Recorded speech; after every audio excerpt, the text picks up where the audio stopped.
Cette vidéo est sponsorisée par la plateforme de streaming Shadows. Plus d'informations en cours de vidéo. Bonsoir amis de l'horreur et bienvenue dans cette nouvelle vidéo un petit peu spéciale.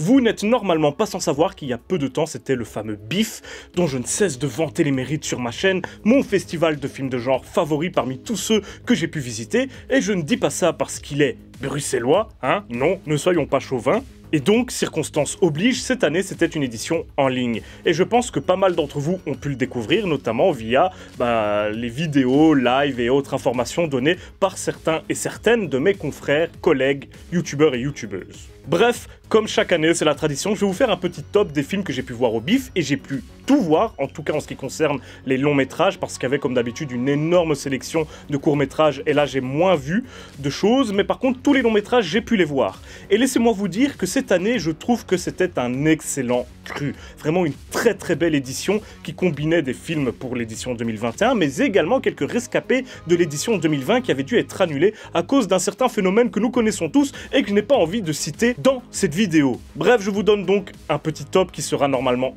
assez bref, je vais essayer de pas trop m'étendre sur chaque film, le but n'étant pas de vous livrer une critique de tous les films en question, mais plutôt de vous dire pourquoi ils sont parmi mes favoris. Et encore une fois, ça n'a pas été facile parce qu'il y avait de quoi faire au moins un top 20, franchement avec tout ce que j'avais vu et tout ce que j'ai apprécié, et j'ai essayé de me limiter au maximum, et vous allez voir que j'ai comme d'habitude un petit peu triché. Bah oui, je suis un tricheur, c'est comme ça.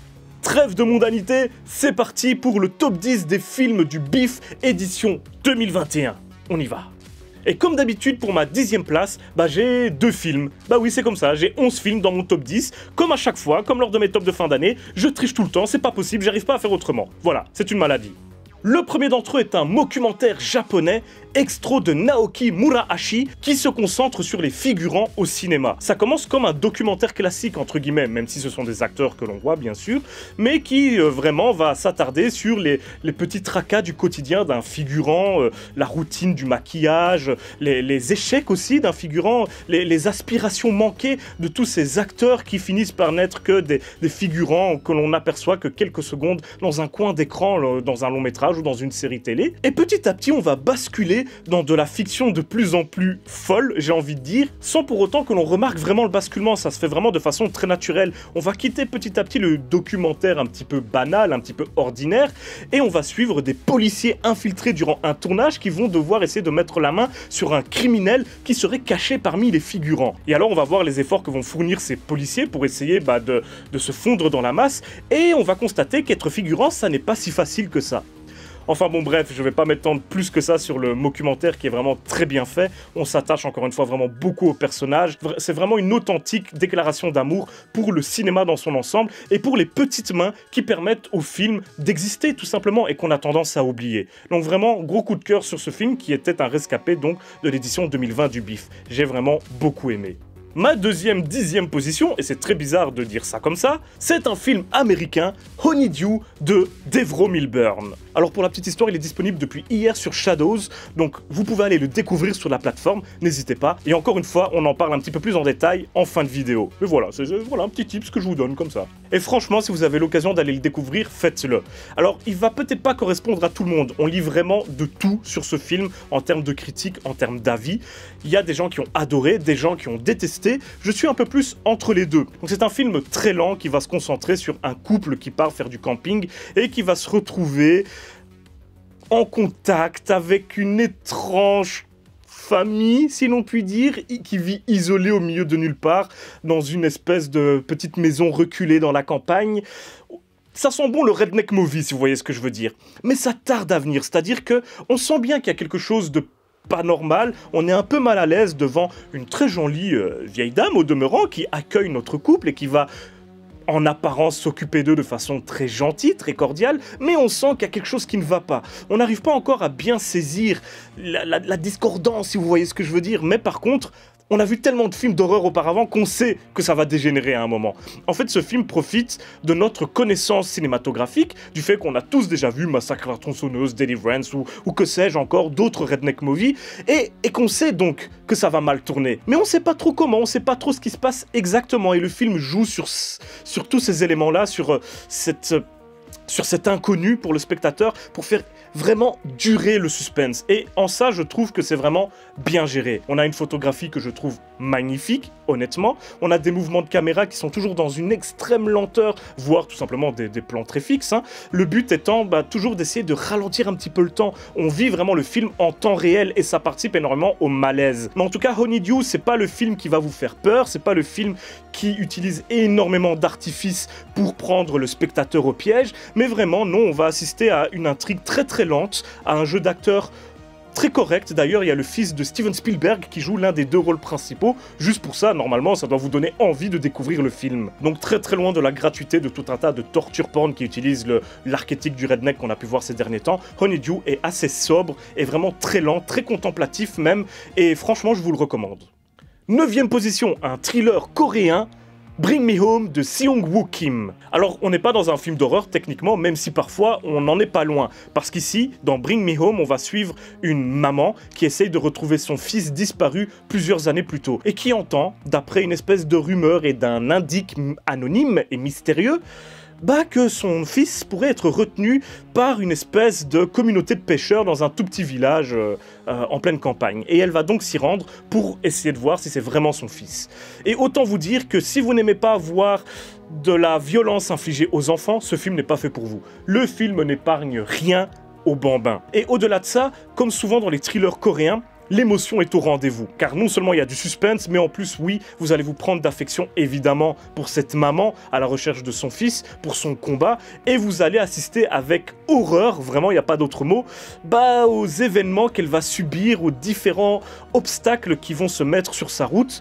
Et on n'est pas loin, encore une fois, du redneck movie, avec cette communauté de pêcheurs campagnards coréens, sauf qu'on va prendre les codes du redneck movie et on va les adapter à la Corée du Sud. Et c'est un exercice que la Corée du Sud, encore une fois, applique énormément ces derniers temps. C'est pas sans me rappeler par exemple Dernier Train pour Busan qui prenait le film de zombies occidental et qui le jetait comme ça en Corée du Sud pour mélanger un petit peu les codes du film de zombies américain, hein, grosso modo, et les codes cinématographiques coréens, et ceux de la culture coréenne. Bref, j'arrête ici. Bring Me Home est pour moi un thriller très efficace, aussi bien en termes de suspense que de drame, et franchement je vous le recommande, mais n'ayez pas peur des sensations fortes, honnêtement. 8e position, direction l'Espagne pour La Vampira de Barcelona de Luis Danés. Alors ici, un petit peu particulier, on n'est pas exactement non plus dans un film d'horreur, mais on est vraiment devant un objet assez difficile à définir, qui mélange tout un tas de genres, tout un tas d'inspirations issues de plein de courants différents. Déjà, on est sur quelque chose d'assez particulier au niveau esthétique, parce qu'on va mélanger plein de techniques, et notamment parfois, on va mélanger de l'animation à des prises de vue réelles. On a une ambiance, une atmosphère qui vont énormément nous faire penser aux films noirs, donc à tous ces films cultes d'il y a plusieurs décennies.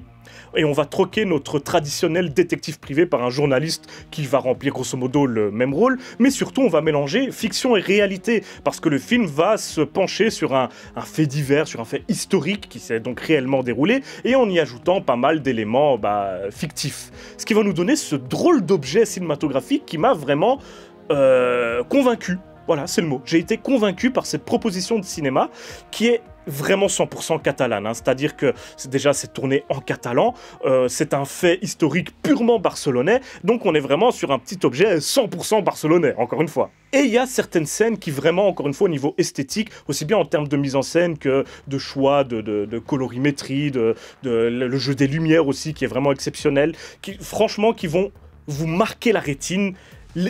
Esthétiquement, c'est du gâteau. Voilà, c'est du gâteau. Le film n'a pas choisi la facilité. Donc voilà, La Vampira de Barcelona est une vraie bonne surprise. 7e position, Post-Mortem de Peter Bergendi. Alors désolé si j'écorche son nom, je ne sais pas comment ça se prononce, et ce malgré le fait que je l'ai interviewé. Donc voilà, et très sympa au passage. C'est un film d'horreur hongrois. Donc on n'en a pas eu souvent des films d'horreur hongrois. Et je l'attendais, j'en parlais dans ma vidéo de mes attentes de films d'horreur qui devait sortir cette année, il figurait parmi la liste. Nous allons suivre dans ce film un photographe qui prend des photos de cadavres, de morts, parfois avec des membres de leur famille, pour faire un souvenir, justement pour les familles des défunts. Donc déjà, c'est un contexte assez glauque, mais qui intéressait particulièrement notre réalisateur, d'autant que ça lui a permis d'en faire un film pseudo-historique, puisqu'il se déroule juste après la Première Guerre mondiale. Un contexte très intéressant, en plein dans un petit village de campagne, en pleine Hongrie. Quelque chose qu'on n'a pas forcément l'habitude de voir dans le cinéma d'horreur. Et ici, nous sommes devant un film d'épouvante, un film de fantôme, entre guillemets, tout ce qu'il y a de plus classique en soi. Sauf que le film ne cherche pas à être efficace en termes d'angoisse, mais vraiment plus va s'attarder sur les personnages, sur leurs relations et sur le mystère qui plane sur ce petit village. Et sur certains des personnages, et notamment une petite fille qui joue super bien. Et alors ce choix n'est pas seulement du fait du réalisateur, c'est parce que pour obtenir les financements pour son film, qui notamment est financé par les pouvoirs publics hongrois, eh bien il a été obligé de donner certaines garanties. Et autant dire que les pouvoirs publics n'avaient pas envie de financer un film d'horreur commercial. Il fallait qu'il y ait certaines garanties artistiques. Et du coup, Peter Berginski a pris un parti qui est de mettre un peu de côté tout ce qui est efficacité, tout ce qui est jumpscare, tout ce qui est côté un petit peu artificiel des films d'horreur commerciaux, on va dire, pour plutôt faire une proposition visuelle et artistique qui, selon les pouvoirs publics, en vaudrait la peine d'être financée. Et encore une fois, c'est une vraie réussite au niveau visuel. On a une photographie aux petits oignons, la façon de filmer ce village est vraiment exceptionnelle. Enfin bon, il y a plein de choses que j'ai bien aimé la façon de représenter les fantômes, et surtout, visuellement, encore une fois, la scène finale est vraiment... Encore une fois, c'est du gâteau pour vos yeux. On a cette scène où notre personnage principal va plonger dans l'eau, tandis qu'on a un incendie en extérieur dont la lumière va filtrer à travers l'eau et ça donne des plans, mais de toute beauté, et des idées visuelles comme ça, on en a pendant tout le film. Vraiment, c'est un long métrage magnifique. Certains pourront peut-être regretter son manque d'efficacité, je peux le comprendre, mais personnellement, ce n'est pas... Voilà, personnellement, la beauté des images du film m'a complètement fait oublier ce détail-là, et j'ai vraiment adoré. Il se pourrait qu'une suite soit dans les tuyaux, et j'espère voir ça. 6e position, encore un thriller coréen, Voice of Silence de Eui Ji-hong Hong. À nouveau, désolé si j'écorche son nom, franchement, c'est pas voulu. Alors ici, on est encore une fois devant un thriller coréen comme ceux-ci savent vraiment le faire, un thriller maîtrisé de bout en bout, qui va nous faire suivre deux personnages dont le métier est de préparer des gens à se faire torturer par la mafia locale et ensuite nettoyer la scène de meurtre, parce qu'après la torture vient le meurtre, hein, comme dit l'adage. Déjà au début on a l'impression d'être dans une sorte de comédie avec ces deux personnages un petit peu loufoques qui ont beau travailler dans un milieu vraiment très sordide, très macabre, vont vous faire rire et sont assez attachants. Notre personnage principal qui est muet et qui est selon d'autres personnages peut-être un petit peu limité intellectuellement, qui doit s'occuper de sa petite sœur, qui sont un petit peu orphelins tous les deux, et qui est un peu pris en charge par son collègue, par son mentor avec qui il travaille, qui est déjà beaucoup plus évolué, on va dire, intellectuellement parlant, et qui, même si c'est un criminel, hein, clairement, vu son travail, va vraiment prendre soin de l'autre. Tous les deux, ils s'entraident, et on voit que c'est des gens qui galèrent, on voit que c'est des pauvres types qui se sont retrouvés là parce que faute de mieux, entre guillemets. Et alors, l'un de leurs patrons va leur donner une mission un petit peu spéciale, enlever une enfant et la séquestrer pendant quelques jours le temps qu'ils négocient l'accord financier qui doit en découler. Hein. Bon voilà, c'est un milieu très charmant encore une fois. Seulement voilà, ce fameux patron va se faire prendre à son propre piège et va se faire lui-même torturer par d'autres mafieux qui l'auraient trahi, et ce sont nos deux personnages principaux d'ailleurs qui vont devoir s'occuper de le préparer, ce qui donne encore une fois une scène assez cocasse, hein, vous en conviendrez, mais ils vont se retrouver surtout bloqués avec cette petite fille et sauront pas très bien quoi faire. Du coup, ils seront partagés entre l'envie de s'en débarrasser et de se faire de la thune, mais également l'envie de s'en occuper parce que c'est pas des mauvais bougres, et ils vont s'attacher à cette gamine qui est vraiment, encore une fois, très attachante. Donc le film maîtrise la rupture de ton. En termes de mise en scène, on est dans du classique, mais franchement, c'est une très bonne mise en scène, c'est très solide, et surtout la colorimétrie, encore une fois, on a des plans magnifiques qui profitent énormément des décors de campagne de cette Corée du Sud, très pauvre finalement, et ici c'était juste comme voir une succession de tableaux magnifiques avec des couchers de soleil parfois, vraiment, vraiment géniaux. Donc Voice of Silence, une bonne réussite. 5e position, Hail Satan, point d'interrogation, de Penny Lane. Alors ici, nous sommes en présence d'un documentaire américain qui est également un rescapé de l'édition 2020 et que je voulais voir absolument. Il se concentre sur l'histoire du temple satanique, cette espèce de religion, philosophie qui existe aux États-Unis et dans d'autres pays du monde d'ailleurs, et qui est vraiment très intéressante parce qu'elle va nous montrer par exemple l'importance du droit au blasphème, l'importance de la laïcité des États, et en l'occurrence ici des États-Unis, et aussi peut-être dénoncer une certaine forme d'hypocrisie aux États-Unis, encore une fois, qui se prétend laïque, tout en mettant beaucoup en avant le christianisme de façon générale. Le documentaire va nous faire comprendre la démarche de ces gens, et je sais pas comment c'est possible, comment ce serait possible de suivre ce documentaire sans se dire à aucun moment « j'ai envie de soutenir ce mouvement, j'ai envie d'en faire partie ». Parce qu'on comprend vraiment tous les tenants aboutissants, la logique de leur réflexion, de leur philosophie, de leur combat, parce que c'est un vrai combat. Enfin bon, un documentaire super intéressant, très instructif et aussi très drôle. Il y a plein de moments qui sont juste très rigolos, avec tous ces personnages, ces hauts placés dans le mouvement, et notamment l'un de ses fondateurs et président, dirigeant si j'ose dire, qui sont vraiment très drôles et tout en étant très critiques et très acerbes dans leur vision de la société. Un documentaire vraiment cynique, émouvant et rigolo. Que demande le peuple ? 4e position, direction le Royaume-Uni avec Cave It de Damian McCarthy. Si vous voulez de l'angoisse, franchement, ici on a un film qui délivre certains moments vraiment ultra angoissants. Donc notamment l'utilisation d'un certain jouet qui fait de la musique, une espèce de lapin qui est ultra efficace, j'ai pas d'autre mot en fait. Et au-delà de ces scènes d'angoisse, on va suivre une espèce de thriller vaguement horrifique avec ce personnage qui est engagé par un mec qui se prétend être son ami, mais on sait pas trop, et il va être engagé pour aller dans une espèce de maison délabrée sur une île perdue au milieu de nulle part, pour prendre soin de sa nièce qui aurait des problèmes un petit peu psychologiques, on va dire, et pour ne pas trop faire peur à sa nièce, qui ne le connaît pas, il va être obligé de mettre une sorte de harnais et donc être enchaîné pour avoir une liberté de mouvement limitée afin de ne pas pouvoir se rendre dans la chambre de la dite nièce, ce qui la rassurait. Donc déjà on est sur un parti pris très étrange, je sais pas si je l'ai bien expliqué, mais vraiment on est sur quelque chose de très bizarre. Et le film va vraiment profiter de ce parti pris de départ totalement fou pour continuer à nous perdre dans des twists et des révélations toutes plus inattendues les unes que les autres, mais à la fois terriblement logiques, ce qui fait qu'on a un film très solide en termes d'intrigue, mais encore une fois également en termes de mise en scène et d'efficacité. Donc vraiment, entre trahison familiale, amnésie, angoisse et scènes parfois assez malaisantes, même si ce terme n'existe pas, je le rappelle, nous avons un petit film d'horreur, pas piqué des hannetons, que je vous recommande.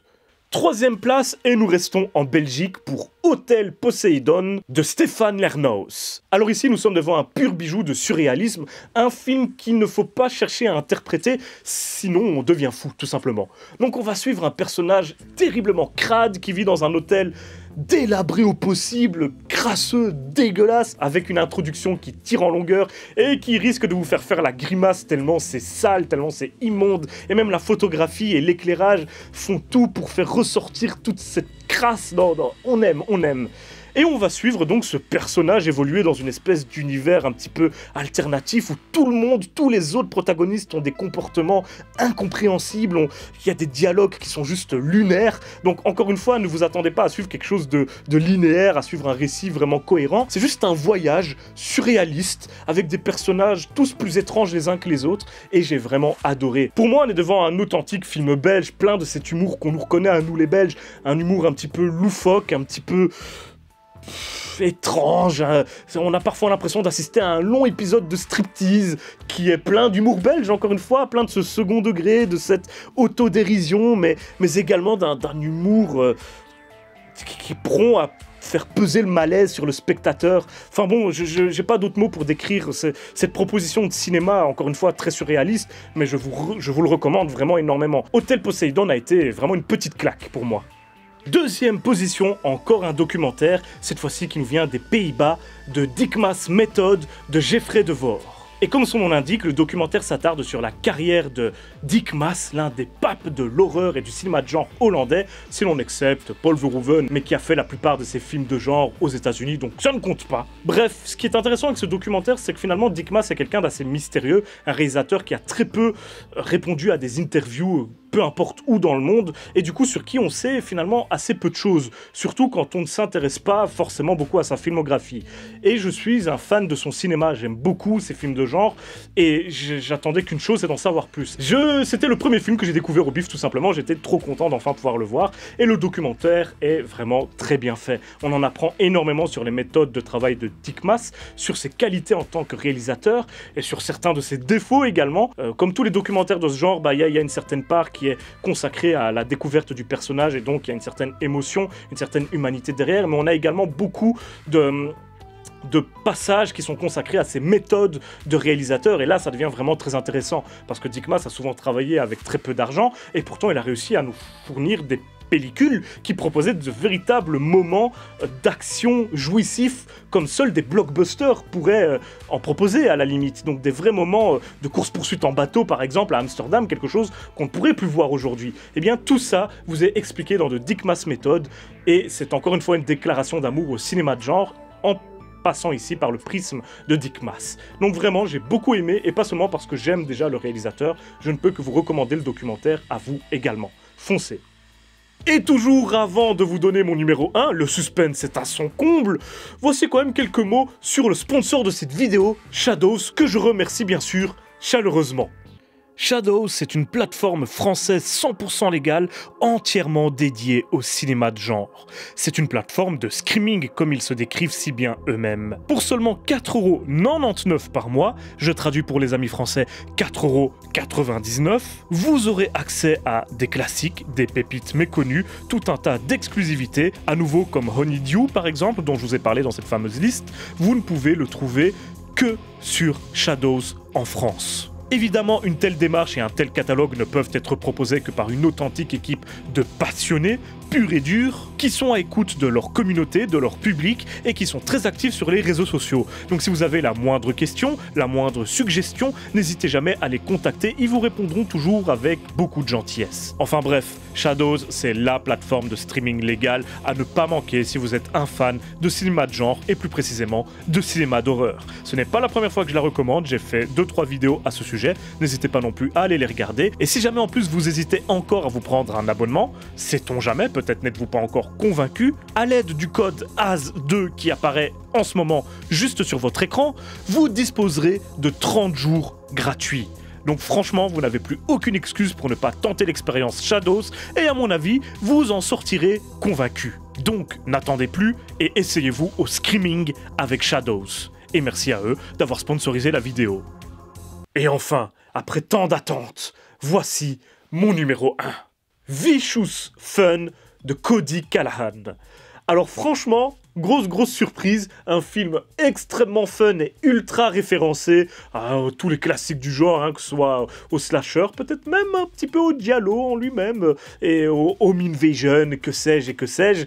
Un film qui sent bon les néons, les années 80, et qui ravira autant les nostalgiques que ceux qui commencent à peine à découvrir tout ce pan du cinéma. Vicious Fun, c'est une comédie horrifique qui nous fait suivre un jeune garçon qui se retrouve un petit peu par hasard dans une sorte de réunion de tueurs, de psychopathes, de serial killers, qui est un peu basé sur la forme d'une réunion des alcooliques anonymes, avec une distribution vraiment classe. Franchement, durant votre visionnage du film, vous serez partagé entre le rire, puisque le film est très drôle, très fun, et la tension qui résulte des affrontements entre nos héros et les antagonistes, un groupe de tueurs qui ont tous des modes opératoires complètement différents les uns des autres, et qui sont assez impressionnants en tant que tels. La menace est vraiment tangible, et qui nous propose surtout une mise en scène vraiment bonne, au-delà de tous les clins d'œil et les références, le long métrage a sa propre personnalité, et ça c'est toujours très appréciable. Enfin bref, je vais pas m'étaler sur le sujet, c'est le numéro 1 parce que ça a été l'une de mes plus grosses surprises du festival, dans le sens où j'en attendais pas forcément grand chose,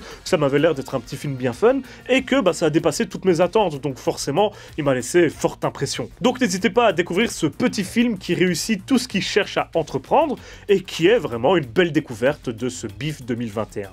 Voilà, c'est la fin de cette vidéo, j'espère avoir réussi à vous donner envie de découvrir certains de ces films. Franchement, ils valent vraiment la peine. Merci beaucoup au BIFF de m'avoir donné l'opportunité de regarder ces films en me filant une accréditation. Je vous parlerai encore plus en détail très prochainement de certains des films qu'il y a dans cette liste, vu que j'ai pu interviewer le réalisateur par exemple, et que j'ai prévu d'en faire des vidéos, voilà, d'une façon ou d'une autre. Évidemment, je remercie encore chaleureusement Shadows d'avoir sponsorisé cette vidéo. N'hésitez pas à aller faire un tour, tous les liens sont dans la description. N'oubliez pas, AS2 est un code qui vous permet d'avoir 30 jours gratuits pour tester leur offre, et franchement, vous ne serez pas déçus. Pour le reste, on se retrouve très bientôt pour une prochaine vidéo, et d'ici là, surtout n'oubliez pas, si vous avez peur, c'est que vous êtes toujours en vie.